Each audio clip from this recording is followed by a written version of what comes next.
All right, everybody. So we decided to tap into the pressure tank before we did the well. Got a bunch of insulation out of the way. Got to get down here in this pit. All right, here's our pressure tanky. And it's a mess in here. So here, I think that is the pressure switch. You can see where that board rotted away. There's a piece of it already removed. It's all sloughing down into it. Take the little cap off here. And you can see there's stuff just falling down into it.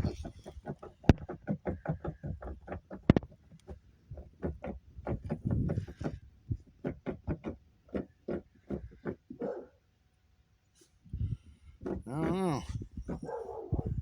I don't see no switch. I don't see no on off. I don't see nothing. I don't even know how that thing works.